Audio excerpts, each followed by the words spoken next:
साथियों, बहुत हर्ष का विषय है। आज इस पावन भूमि पर जो ऐतिहासिक कदम उठाया यहाँ के नौजवान बच्चों ने, इसके लिए हम भूल प्रशंसा और धन्यवाद देते हैं क्षेत्र जवान के लोगों को। साथियों, आज हमें खुशी है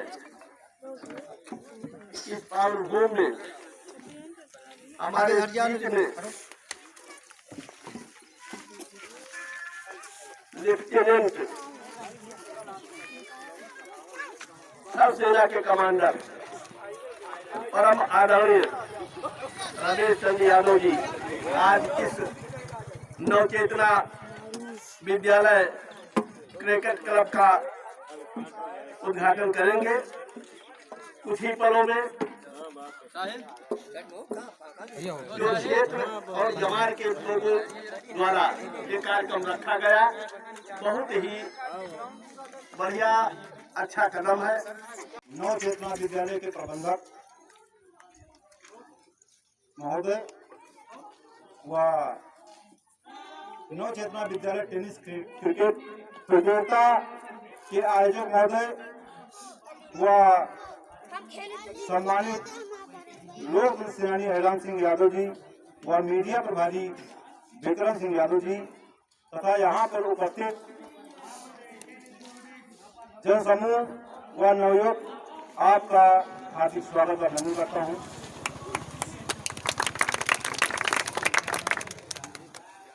साथियों, बड़े गौरव की बात है कि आज के 30 साल पहले मैं इसी जगह पर अपने ब्लॉक प्रमुख उस टाइम के रामचंद्र कनौजिया के द्वारा 15 अगस्त को झंडारोहण किया गया था। तो जो व्यवस्था प्रबंधक महोदय ने किया उसमें मात्र 20-25 बच्चे थे और बैठने की व्यवस्था नहीं थी। झंडा को हाथ में लेकर के उसका झंडारोहण किया गया था और मुख्य अतिथि माननीय उस टाइम के ब्लॉक प्रमुख रामचंद्र कनौजिया ने अपने भाषण दिया था उसमें। और आज 30 साल के परिवर्तन में कितना अच्छा लग रहा है। जो इस सारा योगदान है वो हमारे इस विद्यालय के प्रबंधक महोदय जाता है। और सूरज के उधर है गाड़ी अंदर। यहाँ पर जो नवयुवक लोग हैं इसमें बहुत बड़ी बड़ी शक्तियाँ छुपी हुई हैं जिसके बारे में कुछ नहीं कहा जा सकता है। इनको मंच नहीं मिलता, इनको स्थान नहीं मिलता, इनको जगह नहीं मिलती, इसलिए ये शक्तियाँ, ये प्रतिभाएं विकसित नहीं हो पाती और आगे बढ़ नहीं पाती। ठीक उसी प्रकार से आज के 30 साल पहले, 25 साल पहले मैं जब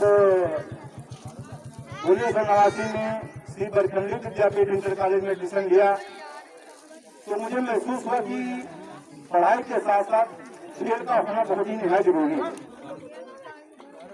खेल में कोई कौम नहीं होती, कोई जात नहीं होती, कोई बात नहीं होती और भाईचारा की भावना होती है। इस रास्ते को चुन करके, पढ़ाई को पीछे रख करके और बरखंडी विद्यापीठ इंटर कॉलेज में पहली बार दौड़ करके चैंपियन हासिल किया। 3 किलोमीटर, 5 किलोमीटर, 10 किलोमीटर और 1500 मीटर, 800 मीटर में प्रथम पोजीशन ला करके अपने हैदराबाद ब्लॉक का, अपने क्लास का नाम गौरव किया। उसके अलावा उसी जगह से हमारे अंदर इतनी काबिलियत महसूस हुई कि हम कुछ कर सकते हैं। ठीक 1 महीने बाद रायबरेली जिला में जनपद स्तर की खेलकूद प्रतियोगिता हुई। 5 किलोमीटर में जनपद में 17 मिनट में 5 किलोमीटर में पहला स्थान लेकर के अपने कार्य खाना ग्रहण किया। साथियों, वहां से बढ़ते हुए पढ़ाई को नंबर 2 पे रखा और खेलकूद प्रतियोगिता को नंबर 1 पर रख करके बाराबंकी जिले में ग्रामीण खेलकूद प्रतियोगिता जो होती थी युवक मंडल दल से सन 89, 90, 91 एक बार बाराबंकी डिस्ट्रिक्ट में चैंपियन और वहीं से राज्य स्तरीय लखनऊ में राज्य स्तरीय खेलकूद प्रतियोगिता में स्थान मिला और वहां पर चौथा स्थान प्राप्त करके राज्य स्तर का खिलाड़ी बना। साथियों, खेल के माध्यम से ही हौसला बढ़ते गया और उसी माध्यम से एक छोटे से गांव में रह करके कोई सपोर्ट नहीं, किसी तरह का सहयोग नहीं, सेना के सिपाही के रंग में भर्ती होकर के जहां पर ड्यूटी मिली उसको अच्छी तरह से बखूबी निभाया गया।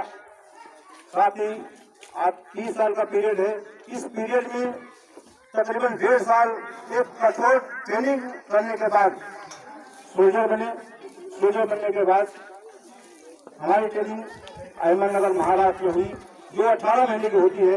एक ट्रेंड सोल्जर किस तरह ट्रेंड होता है वो या तो गवर्नमेंट जानती है या वो इंडियन जानता है। कितना खर्चा आता है जवान के ऊपर, तकरीबन एक जवान को ट्रेंड करने में 1.5 करोड़ रुपए का खर्चा होता है। साथियों, कहा जाता है कि जो ट्रेनिंग करके भाग आता है उसको वहां दोबारा बुलाने के लिए आते हैं। कारण ये नहीं होता कि उसको सरकार अपने पास बुला रही है, कोई वो है। मेन मुद्दा होता है कि जो एक सैनिक ट्रेंड किया जाता है उसका खर्चा ज्यादा होता है और ट्रेंड सोल्जर बहुत कुछ करने की उसके अंदर काबिलियत होती है, इसलिए गवर्नमेंट उसको दोबारा बुलाने के लिए आती है।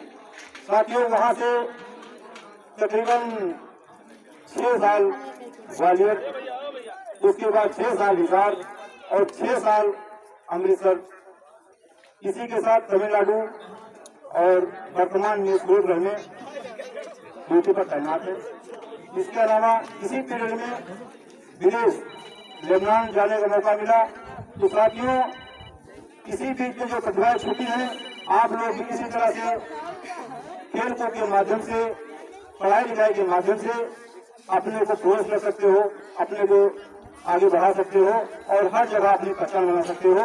मैं अंत में आप सभी लोगों का पुनः हार्दिक स्वागत का अभिनंदन करता हूँ तथा उम्मीद करता हूँ कि ये सब बातें सुन करके समझ करके आप लोग भी अपने मार्ग पर प्रशस्त रहेंगे। जय हिंद, जय भारत, जय समाजवाद।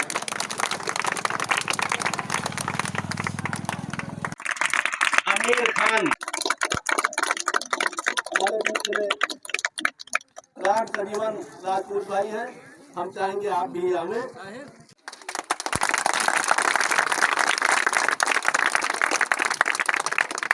बहुत बहुत धन्यवाद भाई। इसी कड़ी में हमारे बीच में रजब अली खान साहब हैं। आपके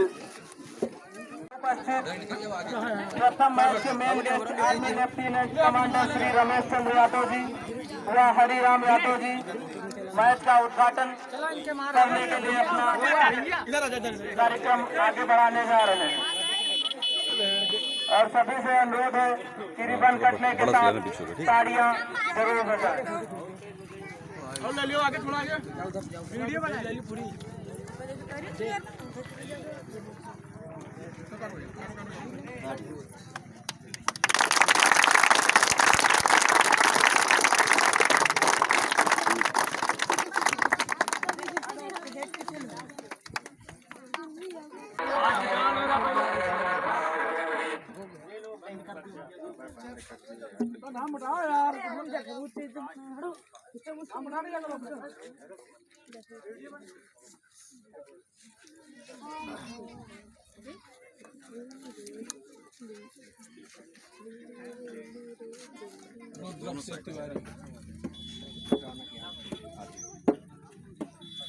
इधर से चले जाओ। अरे गिरा जाओ स्टम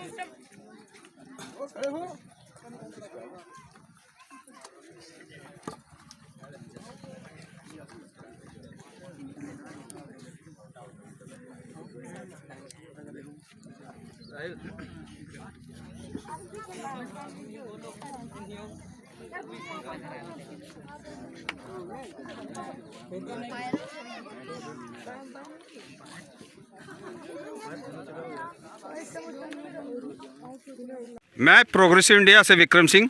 मैं इधर से भ्रमण के दौरान निकल रहा था, बीच में मुझे पता चला कि एक सैनिक परिवार जो हमारे क्षेत्र का, मैंने कुछ जानकारियाँ ली यहाँ से, और जानकारियाँ मुझे ये मिली कि एक ऐसे माटी के लाल हैं यहाँ पे, और इनके बारे में जो जानकारी मिली है कि ऐसे गरीब परिवार से इन्होंने लेफ्टिनेंट का जो सफ़र तय किया। मैं इन्हीं की ज़बानी सुनना चाह रहा हूँ। कैसे आपने इतना बड़ा, बहुत शॉर्ट में कैसे? मैं एक गांव गरीब से परिवार से बिलीव करता हूं, और आप लोगों से बीच से निकल करके भारतीय सेना में भर्ती हुआ, और कठिन परिश्रम, कठिन ट्रेनिंग और ईमानदारी, वफादारी की वजह से काम करते करते 30 साल में ये अचीवमेंट पैदा मिला, जो कि बहुत ही कम लोगों को मिलता है। ये अचीवमेंट लेने के लिए बहुत ही परिश्रम करना पड़ता है, बहुत ही ईमानदारी से, वफादारी से, अपने काम के प्रति बहुत ही अच्छी भावना से, लगन से काम करना पड़ता है। उस उद्देश्य से अपने देश की रक्षा, सुरक्षा को ध्यान में रखते हुए काम करने से ही ये अचीवमेंट मिलता है। एक सैनिक को,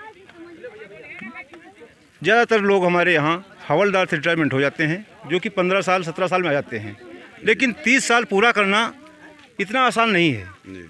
कठिन परिस्थितियों में घर परिवार को ध्यान में रखते हुए, समाज को ध्यान रखते हुए, जब आप लोग यहाँ पर होली दिवाली मनाते हैं तो हम लोग बॉर्डरों पर अपने देश की सुरक्षा करते हैं, रक्षा करते हैं।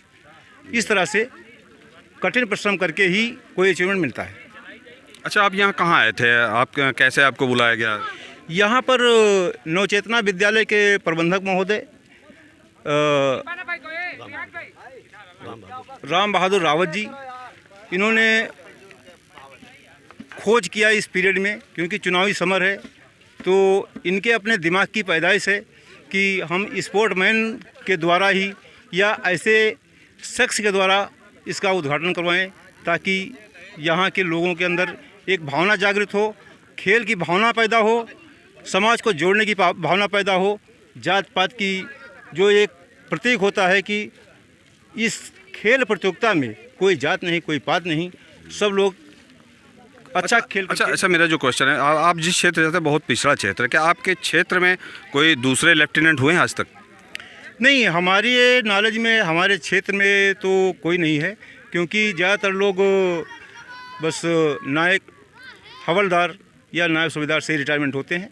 हाँ, एक हमारे कैप्टन गणेश साहब थे, जो अभी जल्दी ही उनका ख़त्म हो गए हैं, तो एक्सपायर कर गए हैं। मैं देखिए, इनकी पत्नी भी है साथ में, मैं इन्हीं से परिचय चुकी। होता क्या है, जवान तो वहाँ बॉर्डर पे लड़ता है, लेकिन पत्नियों को कम नहीं परेशानी झेलनी पड़ती घर पे। आप कैसा फील कर रहे हैं? आपके पति लेफ्टिनेंट हो गए, आप कैसा फील कर रहे हैं? अच्छा लगा, मेरे को बहुत अच्छा लगा। क्या कहना चाहेंगे? क्या आपको इनके ना रहने पे घर पे क्या तकलीफ होती थी, क्या समस्या आती थी? ये तो पैसा कमाते थे, बॉर्डरों पे ड्यूटी देते थे, और पैसा आता था, उससे हम बच्चों को पढ़ाई और बैंक में लाइन में लग के फीस जमा करना, उनकी बुकें लाना, सब काम करना।